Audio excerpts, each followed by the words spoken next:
I'm Diane Macedo. Today on ABC News Live, the deadly tornado outbreak in the South. More than 24 twisters were reported in at least 3 states. We have a look at the damage with more watches and warnings in effect. The race to avert a rail strike. Congress is set to act to prevent what could be a devastating blow to the economy. We have the latest from Washington. Prince William and Princess Kate are set to land in Boston for their first trip to the U.S. in 8 years. What we're learning about their visit. But we begin with that severe weather on the move. More than 24 tornadoes touched down in the South overnight, killing 2 people in Alabama. Rob Marciano is in Jackson, Mississippi, with more on the powerful late-season twisters.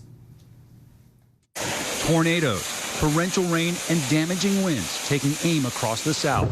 In Mississippi, Louisiana, and Alabama, at least 21 tornadoes reported. That number expected to rise. The National Weather Service calling it a particularly dangerous situation. Extreme winds made for perilous driving conditions with dangerous lightning illuminating the sky as a tornado ripped the steeple off this church. In Louisiana, 4 people seriously injured after a twister tore through the Caldwell Parish area. 2 people had to be rescued from under the debris. Residents coming together with flashlights, searching for anyone who may still be trapped. The Sheriff's Department says multiple homes have been completely destroyed. Dozens of residents left without power. Slick and dangerous conditions in Minnesota after snow left roads coated in powder. The Twin Cities getting over 8 inches of snow. The snowstorm causing the airport there to close temporarily. And over 18 inches of snow falling in Utah. Multiple wrecks after drivers moved too quickly through the icy streets. This police SUV getting slammed into while responding to an accident.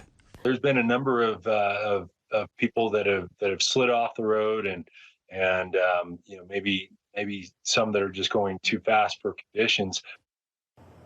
This is definitely a two-sided system with more snow and wind expected north today. And here in Jackson, the capital city of Mississippi, we are certainly grateful that we were spared the worst of this event. It's been such a difficult year here on many levels, but severe storms with tornadoes continue today across the South as this sprawling storm pushes off to the east. Diane? All right, Rob Marciano, stay safe, thanks. And let's bring in Chief Communications Officer for the Mississippi Emergency Management Agency, Mallory White, for more on this. Mallory, I know you're busy, so thanks for being on. What's the latest there in Mississippi? So right now, we are boots on the ground. We're doing damage assessments, how many homes were actually destroyed from these tornadoes that have hit us. We did have a lot of entrapments overnight, but luckily, we are very blessed to say no injuries reported, no deaths reported here in Mississippi. So today we are focused on doing those damage assessments and making sure that folks have what they need. Now, Mississippi residents have been urged to set up weather alerts and an emergency plan to deal with storms like these. So what does a good emergency plan look like? So a good emergency plan is having multiple ways to receive those alerts, identifying the safe place in your home or with a neighbor or a shelter, also having a disaster go kit, food, water. Why do you need that? Because we could see some prolonged power outages. Overnight, about 12,000 power outages reported. Luckily now we are at around just under 4,000. So those linemen are working very hard, very fast to make sure power is restored. But another thing is educate your family too. Do they know where to go whenever severe weather strikes? And also have someone outside of your immediate family that you can talk to let them know, hey, we are okay. Mallory, what's your reaction to the timing of these twisters and the distance they covered? It's always very scary whenever you have nighttime tornadoes. That's one of our biggest worries because you can't see it. And then you also can't see the debris that's on the roadways as well. You can't see when a road is washed out. We did have an incident like that happen last night. And so we're always wanting to make sure that our people are informed of what is happening and how to properly react to that. I cannot say enough for the first responders, the boots on the ground, and the meteorologists that worked all throughout the night to keep people informed so they knew what was happening in their neighborhoods. I will say, while we do have some damage, it doesn't seem as extensive statewide, but we have those boots on the ground right now, and we're going to see just how many people were affected by this. Hopefully, to have more concrete numbers by the end of today or tomorrow. I hope those numbers reveal good news. Mallory White, we appreciate your time today. Thank you.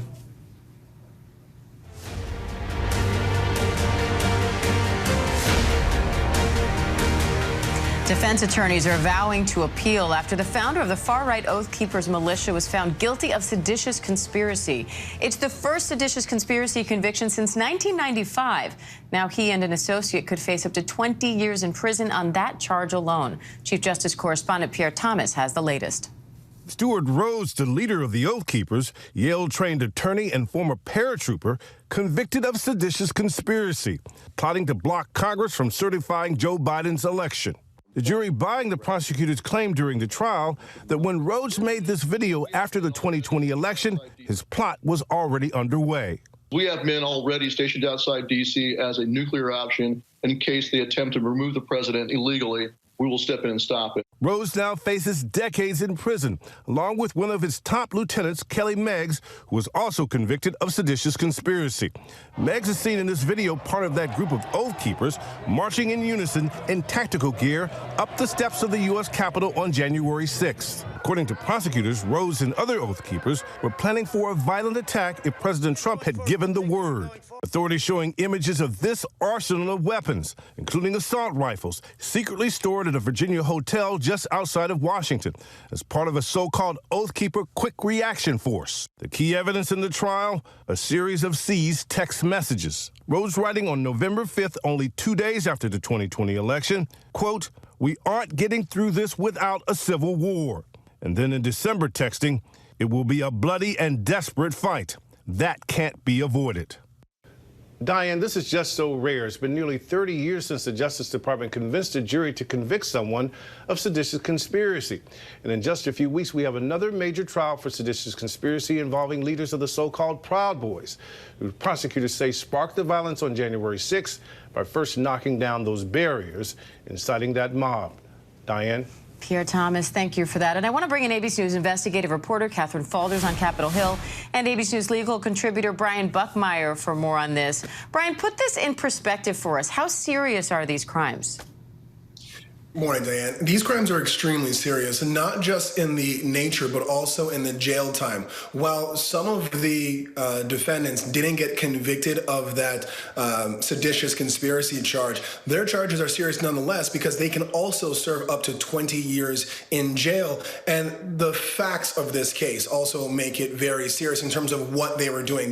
The prosecution connected a lot of the dots as to what you had seen on video or news reports and really pushed home the idea of this sedition. Now, Catherine, prosecutors showed images of an arsenal that they said the Oath Keepers had at the ready. What do we know about those weapons and the potential plans to use them?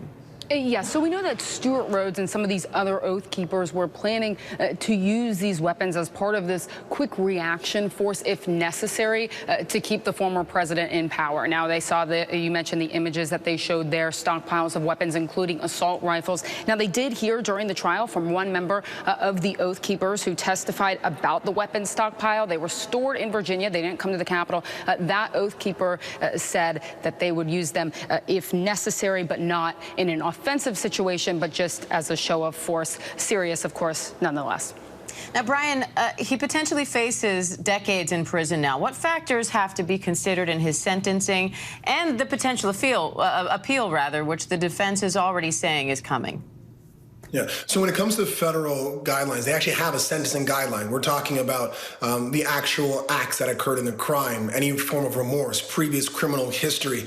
Again, as Pierre Thomas said, this is a relatively rare crime. We haven't seen this since 1995. So the factors that are going to go into it in terms of the actual crime, the hiding of the guns, the planning, the video, the corroborating testimony, that's going to have a potential for seeing a higher end of sentencing, because you also have to remember prison sentence is isn't just about punishment, it's also about deterrence. Now, when it comes to the appeals, what I've heard from the defense attorney, specifically for Rhodes, it's about the fact that only 2 of the co-defendants were found guilty of this seditious conspiracy. I don't know if that dog is going to hunt. We often make that argument that, well, all the evidence was presented, only some were convicted of the top charge and others were not. But it seems like the facts of this case align with the idea that the leader of the pact got the heaviest charges along with his lieutenant, and those who were a little bit removed got the lower charges. I don't see an appeal working, but of course it's their right to do so. Brian, how much do you think Rhodes' own text messages factored into this conviction? Everything. I think his text messages, his audio recordings, it really hurt the defense's argument of just saying this was hyperbolic bravado, that he was just kind of puffing his chest as to what he could or may do. But then you listen to his words, you listen to his planning, you listen to his instructions. And as you saw there with the stockpile of guns, that brings you all the way to conspiracy, that brings you all the way to a guilty conviction. All right, Catherine Faulders, Brian Buckmeyer, we appreciate it as always. Thank you both. And lawmakers are moving quickly to try to avert a national rail strike. President Biden asked Congress to step in, warning a shutdown would devastate the economy.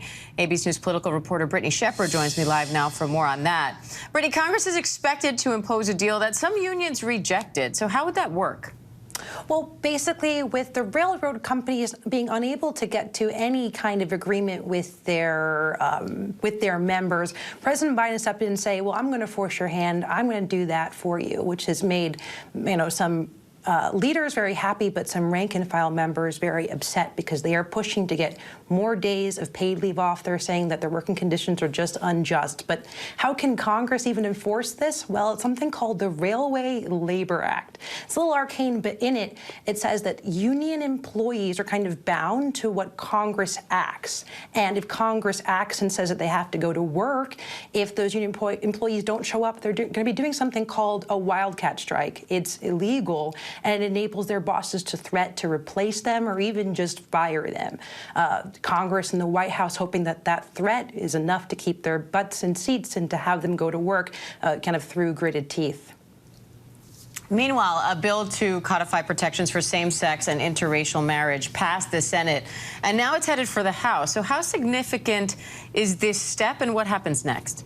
Well, it's pretty monumental here, Diane. It is a huge bipartisan blowout win with just 12 Republicans joining Democrats. It hands Democrats and Biden monumental headline in a lame duck Congress. They're set to lose unilateral control at the beginning of next year and only have a couple of weeks to get a lot of things in their lame duck wish list through. I think it's important to remember that it wasn't ancient history when interracial and same-sex marriage was just outright illegal. Millions of Americans couldn't pursue the one they love, and there was lots of fear and anxiety this summer around the fall of Roe that interracial and same-sex marriage would meet the same fate and go back to the states. And now they can kind of rest assured. This moves to the House next week, and it will likely be voted out, probably Tuesday or Wednesday. And while all this is happening, Democrats are also voting on their new House leadership today. What does this shift mean for the future of the party? Well, it shows that Democrats are ready to embrace change. Members and voters are saying, please pass the torch for as long as I can remember. Chuck Schumer saying just today that this is a turning point at the history of the U.S. Congress. You see the new members right there. Hakeem Jeffries will be the first black man or any person of color to lead any delegation, but essentially the first black person to lead the Democrats in that #1 position. This is huge, essentially, for Americans to see themselves more represented within Congress, and of course, to young people, young black men especially, who see that they have a path and a seat at the table and to be in the room where it happens. All right, Brittany Shepard, always great to have you. Thank you. And a survivor of the deadly shooting at a Virginia Walmart is now suing the company, saying she tried to warn them.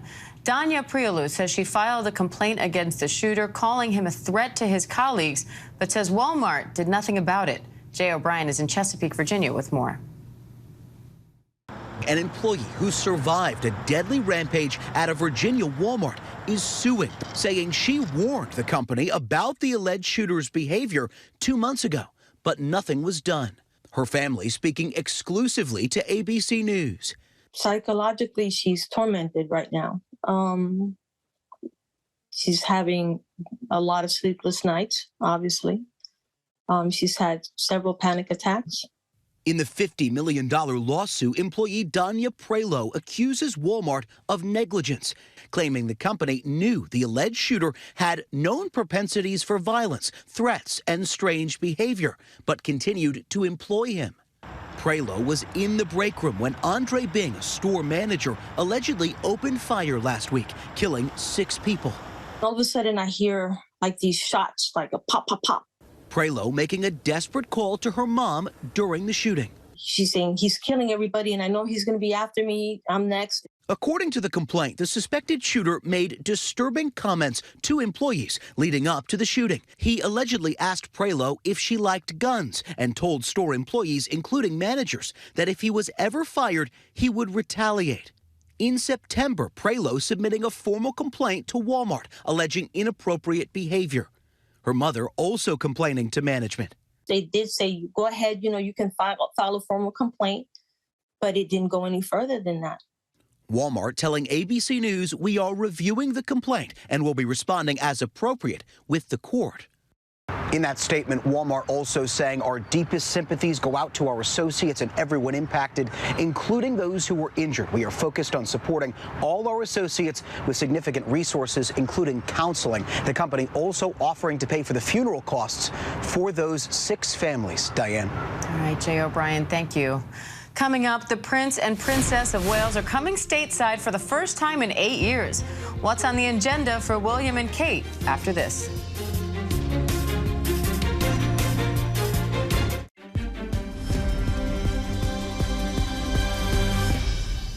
Welcome back. Prince William and Princess Kate are arriving in Boston today. It's their first U.S. visit since 2014. Trevor Ault is in Boston with more on their trip. Hi, Trevor. It's going to be a very busy few days here in Boston. The Prince and Princess of Wales arriving here today. The first visit by royal family members since the passing of the Queen. The first visit by William and Kate since they received their new titles. And it's the first time they're here in the U.S. since 2014. And the main reason for their trip is the Earthshot Prize Awards, which Prince William founded back in 2020. They're going to be honoring people doing exceptional work in environmentalism and fighting climate change. They'll be giving the 5 winners $1 million grants. And William and Kate are going to be running around Boston for these several days. They're meeting with the mayor and Caroline Kennedy at City Hall today. Kate's going to be stopping by Harvard. William will go to the JFK Library. And then the awards are Friday night. It's a pretty star-studded event. They'll have Catherine O'Hara, Billie Eilish, the famous environmentalist Sir David Attenborough, and many, many more celebrities honoring these people doing the environmental work. And because we know people are asking during this trip to the United States, William and Kate are not planning on meeting with Harry and Meghan, but of course we'll be following their trip quite close. Diane. All right, Trevor Ault, thank you. And I want to bring in ABC News Royal contributor Victoria Murphy for more on this. Victoria, thanks for coming on. This will be the first trip here by the royal family since the Queen's passing, and it's the first time William and Kate are in the U.S. in 8 years. So what can we expect from this visit? Well, that's right. This trip has kind of taken on new significance, really, because since Queen Elizabeth died, obviously the trip was in the planning before then. It's been planned for many months, but now William and Kate are arriving, their first overseas visit since she died, the first visit of any royal family member to the US since she died, any working royal family member. And also they now have their new titles, Prince and Princess of Wales, so they have that kind of elevated status that they're bringing as well. I think there's going to continue to be a lot of interest in these firsts as we keep seeing them now in this new reign of King Charles III. This trip, Palisades are very keen to emphasise that they don't see it as a royal tour. They see it very much as a visit that's focused around the Earthshot Prize. The Earthshot Awards is the real passion project of Prince William's. He set it up. This is the second awards, and there will be 10 ceremonies over 10 years. And he did this because he wanted to be able to look his children in the eye and say that he felt that he had done everything he could for the planet. So we're going to see a lot of focus around climate change, a lot of visits to see what Boston as a city is doing on this topic. That's going to be the real focus, but they are going to be in the city for 3 days, and they're also going to be doing things related to their charities as well. Kate's going to Harvard University to hear about the work that they're doing in the early years. And there's going to be a few things coming up that we can't talk about yet, but I think people will be really interested in seeing quite a varied program there. All right, we'll keep an eye out for that. Victoria Murphy, thank you. Coming up, Team USA soars to the next round of the World Cup after a dramatic win against Iran. What team captain Tyler Adams is saying ahead of the next game.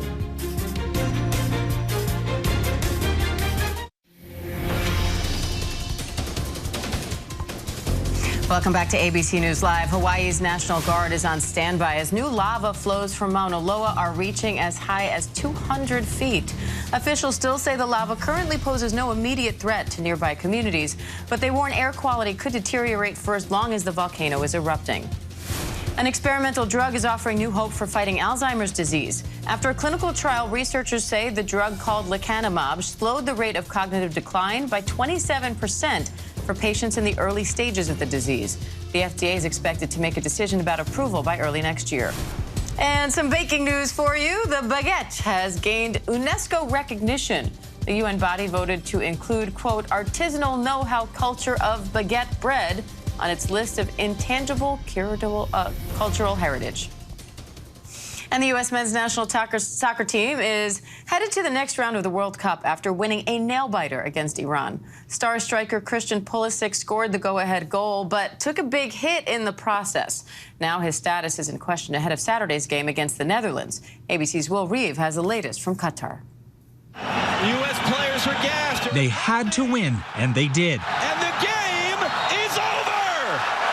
The U.S. men's national team holding on to beat Iran 1-0, advancing to the World Cup knockout stage. Superstar Christian Pulisic putting his body on the line, scoring the game's only goal late in the first half. The goal line collision ultimately knocking Pulisic out of the game and into the hospital for tests. The star posting this picture saying, "So proud of my guys. I'll be ready Saturday. Don't worry." He's visibly shaken up here. U.S. Soccer saying Pulisic is day-to-day with a pelvic contusion. His team acknowledging his contribution to the group. He brings a lot to the team. Everyone sees his brilliance. He's there at the right time, at the right space. And scenes of joyous celebration as the U.S. team returned to their hotel. The game played with political undertones after U.S. Soccer, in a nod of support of human rights protests in Iran, posted a photo of the Iranian flag without its Islamic Republic emblem. Iran's government demanding the U.S. be kicked out of the World Cup. But the game was played as scheduled. And back home, the team receiving congratulations from the president. That's a big game, man. When I spoke to the coach and the players, I said, "You can do this." They went, they did it. God love them. USA! And all over the country, a suddenly soccer-mad United States erupting. Just a thoroughly impressive performance from the United States men's national team, the second youngest in the entire World Cup. Their captain, Tyler Adams, is the youngest captain in the tournament, and they are through to the round of 16. They play the Netherlands on Saturday, Diane. I believe that we will win. Will Reeve, thank you. And thank you for joining us. I'm Diane Macedo. Do stay with us as ABC News Live continues with more news, context, and analysis.